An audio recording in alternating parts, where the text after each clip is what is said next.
Okay everyone, welcome back to another video on the channel. Today we're back on GT Sport and we're back with the FIA Nations race at Catalunya in the N500 class of cars. So for this race, it was pretty much a Porsche Cup race. Everyone choosing the Porsche. It was the fastest car around the track. However, you did need to do a lot of rear tyre management basically. So looking after the race, you did find that some people decided to drive a few other cars, mainly probably because they were suffering with the tyre wear. The Porsche wasn't able to control the rear tyre wear. But we're going to go through the technique that we used during this race, that I used during this race, to try and maintain the tyres. You can see I qualified reasonably well in P2. It wasn't particularly an amazing lap. I was quite surprised it actually put me in P2. Favaris way ahead in P1 in qualifying, but we did notice that Favaris in the race previous absolutely destroyed his tyres. So he's still in P1 in this race, obviously starting from P1, but I was interested to see if he'd be able to maintain that tyres all the way to the end, because he did suffer quite badly in a previous race. However, Favaris is one of the best drivers in the game. If anyone's going to be able to eventually get used to the tyre wear, it is Favaris. He probably didn't do much practice for this, but eventually got there in the final slot of the day. I'm not sure if we actually had a disconnection from this race. I did notice there was only 19 people in this grid, so possibly we had the disconnection or someone just left before the start of the race, because I can't remember if the points we lost some points or not through a disconnection. It is possible, as I think the top points in this race were 2.6k I think, which wasn't particularly high for a top split lobby, and it was the final slot of the day, so perhaps it was just a low lobby and someone left before the end, although I'm not 100% sure. I can't really remember whether we lost someone during the load up screen, because it's happening that much at the moment.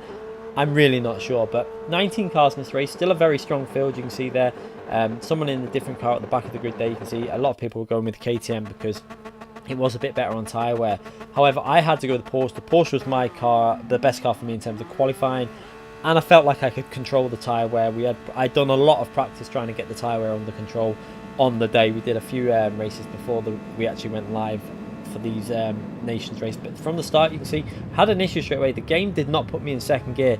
Now watch how much this absolutely screwed me over really, because straight away Snake is able to just cruise past me, because the game wouldn't put my car in second gear. Really, it should put me in second gear there when starting in P2, and look at the issue it gave me.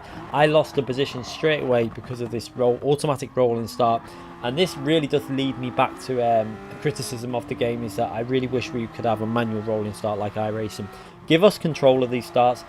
Incorporate a proper system that if someone tries to jump start, they get penalised, a drive-through or something. But something needs to be done, because it's not fair that you lose out of position straight away.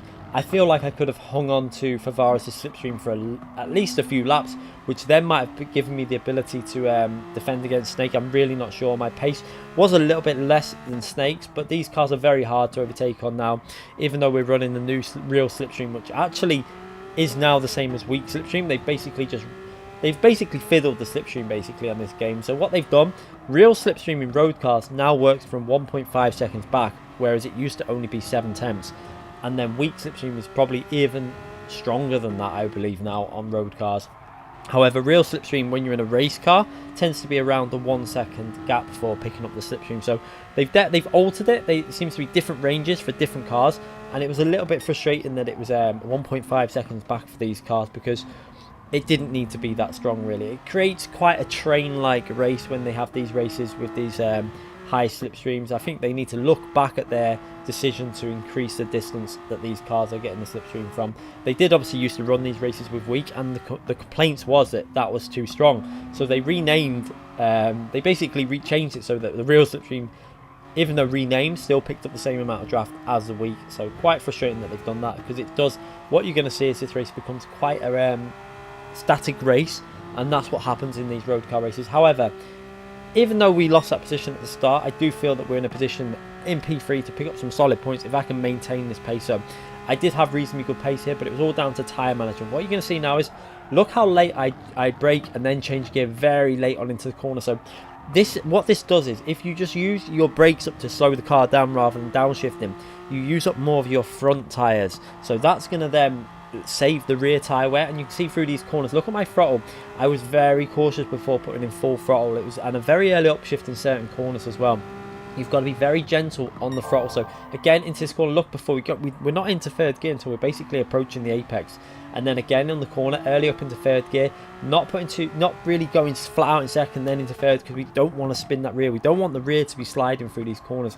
Again, into this corner, look at the throttle, less than 50%. Then once the grip's there, we go aggressive with that throttle. And now, one thing I didn't want to do at this point was lose the slipstream to Snake. You can see we were 1.2 seconds back. He's obviously picking up that slipstream from Favaris, which is dragging him forward, because Favaris is really flying at this stage.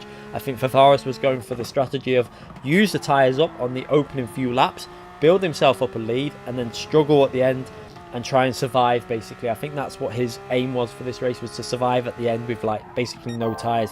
I would rather have, my strategy was to try and look after the tyres a bit, stay in the slipstream, and then try and have a bit of tyre wear left at the end. It's quite a hard situation to decide what to do. You can push and use your tyres up like Favaris, or you can do what I'm doing, and I think Snake's doing something similar, because he seems to pretty much lost that slipstream to Favaris near enough, and he's just now back into tyre saving mode. And you see P4 also probably doing a very similar thing, where there's no point battling away and like fighting each other. You basically just got to use each other's slipstream at this stage of the race.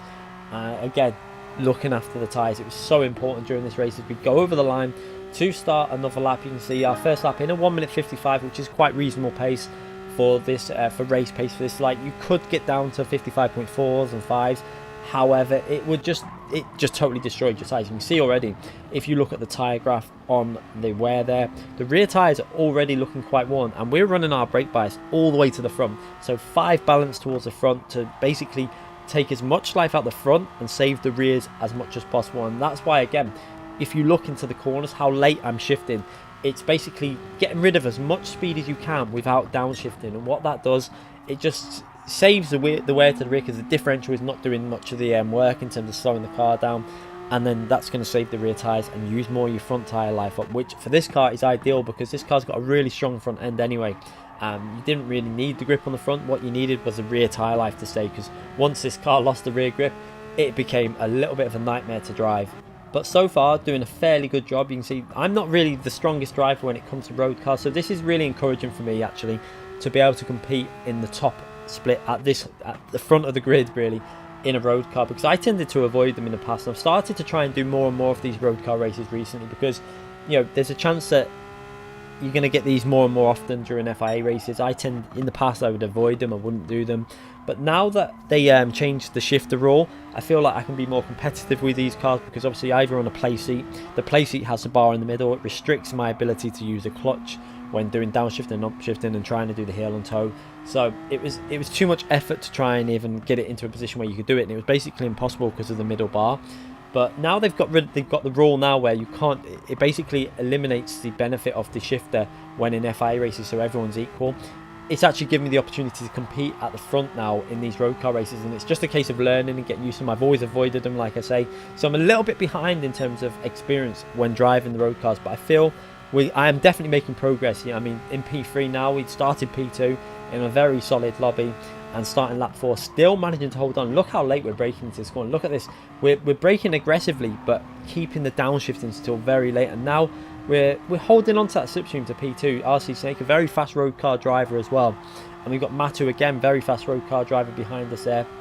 I was quite surprised that some people in split 1 took the points they got, because in the first race of the day, there were some very fast drivers that I think we had disconnections, and they actually settled for the points that they got and didn't race again. I was quite surprised at that. However, with the current situation with disconnections, it is so risky to race again when you've picked up a reasonably solid amount of points, because you risk basically getting a disconnection that's just going to screw you over. Say you join the final race of the day, like we had the situation with Carl Williams not long ago. He picked up 2.7, did the final race to try and beat that score to get like 2.8, 2.9, and then we had about three disconnections before the race started, and the first place point was 2.6. So it is very risky, so I understand that. But in this race, you can see holding on to Snake, trying to just stay in the slipstream. We're around 1 second back. We've got Matthew about 7 tenths back from myself. So it's, again, look how static these races are, and this is why we need, in my opinion, we need to go back to a very real slipstream, so 7 tenths of a second.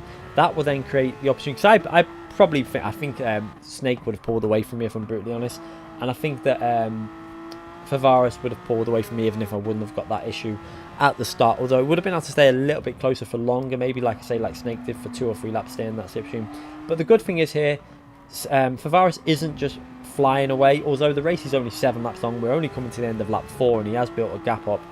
It's just a shame that these races are so short as well. I would love to have these races double the length, add some strategy in, add a pit stop in there, maybe a little bit of fuel, so a tiny bit of fuel saving, but don't make it so it's drastic fuel saving, just a little bit, just so that if you want to do it, you're going to lose pace, but you're going to save it in the pit stop. If we had that situation, you'd have such more varied races because people will be pitting, coming out in different places. You might have people that were slower at the start and then faster at the end. It just adds that little bit of element of surprise, and you don't know what the car in front's doing with fuel. But we don't want heavy fuels. What we don't want is a situation where it's like times 6 or 7 or 8, because then it becomes very much a fuel saving race. We like maybe like times 2 to times 3, start people lower fuel, make the races longer, and then we have an entertaining race because strategy comes into it. But you can see in this race, we're staying with Snake. We're getting that gap under a second now. It looks like his rear tyres, what I did notice on this lap, if you have a little look, some of the corners on the exits, it looks like his rears were starting to fade quite drastically.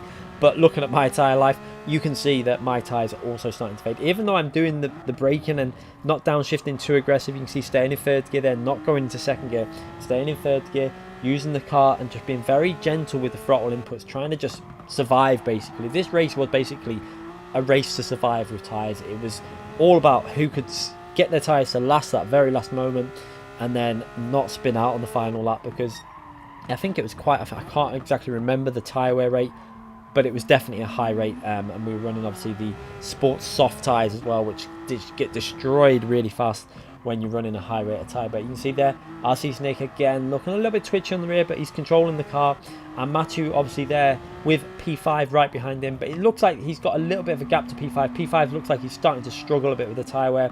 I am starting to struggle as well, but I'm just able to stay in Snake's slipstream, and that's the main thing. As long as you stay within 1.5 seconds of the car in front, you basically have the slipstream. And once you get to around 1 second now with this current slipstream, the pull becomes a lot faster, a lot more, has more of an effect on the car. You can see, look at the delta getting shorter and shorter now as we're just picking up a really huge slipstream from such a far range back, and that isn't very realistic in my view. I don't think it should be that strong. I think they need to do something to make this racing a little bit more entertaining, because like a lot of people are saying, these races are basically becoming a race of qualification. Whoever gets, you basically qualify where you finish. I might have been able to hold on to P2. It would have been interesting. I think Snake would have been putting me under a lot of pressure, but then you have the new dirty air effect from further back, which makes it very hard to overtake, and you obviously get more tyre wear when you're in a slipstream like I am. Snake's got the benefit of not being in any slipstream, so he's able to look after them tyres a little bit better, but we're staying in the range to basically stay with him. We've got Matthew putting me under quite a bit of pressure now. You can see starting halfway through lap 6, and he's now within 3-4 tenths of the rear of my car, putting me under some pressure, but managing to hold on at stage. It was mainly the rear left tyre that was the biggest issue really. The rear right tyre was not a massive problem, so you could lean on that rear right tyre a little bit more than the other tyres. As we see, we're going to have to go defensive here into this really fast right hand corner, one of the corners that was really tricky for that rear left. You can see Snake's twitching around, I'm twitching around. I'm going to probably have to go defensive here as we see him have a little look there. We're going to put the car into the middle of the track, hit the braking zone, and he's not going to go for that, because it would have been if he would have gone for that, there's a possibility we both would have fought, and then he would have lost P4 also. So it's very you have to really think about the moves you're going to make. You have to be in a position with these type of cars with this slipstream to basically be alongside in the braking zone. As now into this final very tricky sector with no tyre life left on the rear left. You can see it's really fading for this last lap. And what you'll notice now is, if we have a little look at Favaris, he was 4 seconds clear. I think he does start to struggle a little bit on this final lap with tyre wear, especially through that final corner there. You see we gained 2 tenths on Favaris. It looked like that rear left, he was being a little bit aggressive on the tyres, probably because he was pushing, he built up a 4-second lead over ourselves, and probably about 3 seconds, 2.8 over Snake in front of us. So he's obviously been pushing on the tyres, and it's understandable he would have been struggling towards the end of this race. But let's keep an eye on that delta to P1 as we go through to this final lap in this quite static race. This is what I'm talking about with these races. They have become rather one-dimensional. You qualify, you follow the train, you get to the end of the race. But this has been definitely probably my strongest ever performance in a road car, especially an N500 car with quite good power. To be able to maintain the tyre life in a very heavy tyre orientated race it was quite rewarding that I'd got used to this. I'm learning more on this game every single week, I feel, and picking up hints from some of the top drivers, obviously. And now you can see Favaris, not Lightning. Favaris is 100% losing pace now in this final lap. You can see he seems to be struggling with that tyre wear. He's under the 4-second range still. He was pulling away, but this final lap now seems like we're starting to close that gap a bit. But it looks like he's done enough work in that early stint and still managed to keep some of the tyre life alive in there to be able to push reasonably well on this final lap. Down to 3.4 seconds, so we gained like nearly half a second of Favaris in this lap. He's probably taking it easy, making sure he doesn't make any mistakes. And we've now got Matthew very close behind. Is he going to go for a move into his hairpin? No. It looks like he's just going to settle for the positions we're in now. He may make a move on the final chicane if he sees an opportunity, as Matthew also built enough of a gap to pull away from P5. P5 really struggling with the tyre wear, and also Snake through that final corner, and myself really just basically crawling around. Look how slow these cars look on this final lap, because look at my tyre wear. We're all struggling with tyres. We're just trying not to lose the rear. I'm trying to push as much as I can not to make a mistake and give Matthew obviously the opportunity to get that podium place, and it looks like we're going to do it. Going through the final corner, the rear left is really going to be struggling through it. Managed to hold the car, reasonably good exit, and we finished that race for a very, very solid podium P3 position there in this top split race. You can see Favaris there, we did actually catch up a bit on that final lap, and still a reasonably good finishing time by Favaris. It wasn't the best I've seen. TRL Adam actually finished it in 41 in a practice race with myself. He was in very much a class of his own at some points of the race. I think Giorgio might have actually overtook him though in the first race of the day, and they both didn't go again, which really surprised me because the first race had such a large amount of disconnects and the points were really low. But we come away with P3, a solid race for myself. I think we actually picked up around 2.3, nearly just under 2.4k points for this race, which was enough to boost my points. We'll see now as we get that third place and we pick up, I think it is, let's have a little look there, 2.3, yeah, just under 2.4k points, enough to boost me up a small amount in the Nations Championship, and fairly happy with another podium in the Nations top split. So we're doing okay this season, definitely getting reasonable results. Hope you enjoyed that video. It wasn't, like I say, the race was very much one dimensional. It was all about preserving tyres, and no one really made any mistakes, so it was just a basic case of just trying to survive, and we managed to do that. So hope you enjoyed it. Please give the video a thumbs up if you did. We're going to be back with more highlights from the FIA Nations and Manufacturer Series and more live streams throughout the upcoming weeks, and I'll see you all soon for more videos. Thanks again for watching, everyone.